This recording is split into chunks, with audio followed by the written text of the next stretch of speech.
All right, the carousel just continues to roll on, and now we see why Micah Hudson entered into that transfer portal, guys. It is a time of unbelievable staff turnover, not only in Lincoln, Nebraska, but also in Lubbock, Texas, Joey McGuire's squad. So really, Micah Hudson, 5-star wide receiver, entered the portal. It was head-scratching, but now you see kind of what's up. What I really wonder here is Zach Kittley's going to go off to Florida Atlantic to FAU.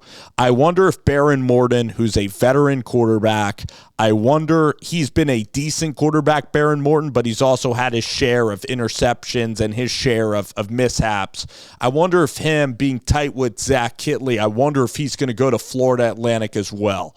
Florida's Atlantic is a spot that you can win. This conference, I believe, I don't even know if they're in the American. I'm going to look it up. I should have looked that up quickly. But Tom Herman was out there. I think it is the American Conference, so it is a little bit harder than what they had. But you're still playing Temple, you're playing Tulsa. But Zach Kittley, man, he's one of my favorites in the business. I say that, I guess I say that a lot because a lot of these coaches are great, great people. But Zach is part of the Bailey Zappe, part of the Houston Baptist kind of tree, and he was one of those gems that you try to discover in the process. And there's probably going to be some that we look at in this process that I should probably start digging into numbers and looking at the FCS leaders and all of these things. But he was with Bailey Zappe, and then he went to Texas Tech, and he put together some really good offenses there. I know that Baron Morton was his main quarterback. He also had Donovan Smith, that was another quarterback at Texas Tech.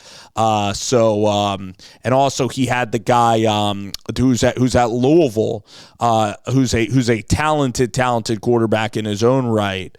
The Louisville quarterback. They ran the ball with Jonathan Brooks some this year as well. Maybe Joey McGuire too. The move with Tim DeRuyter. He's like, I'm getting a new offensive coordinator. But Tyler Shaw is the guy's name. Tyler Shaw.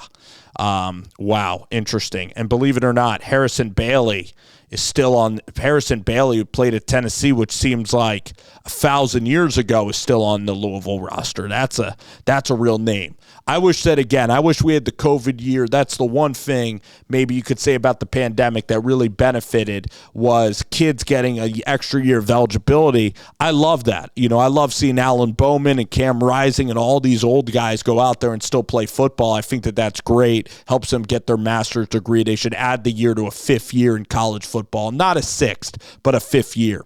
But anyway, I think Kittley's going to do work in Boca Raton. I think he's going to make landfall there. And then he's probably going to bounce in about 4 years. But this is awesome, man. I mean, Boca Raton, what a place for his family. Just love it. And going to be really good experience for him being a head coach. He's young. He's going to learn how to run a program. And, I mean, he could have probably stayed in Lubbock and been the OC there for about a decade. But, again, he probably eventually he said, you know what, I want to go outside of my dad's footsteps.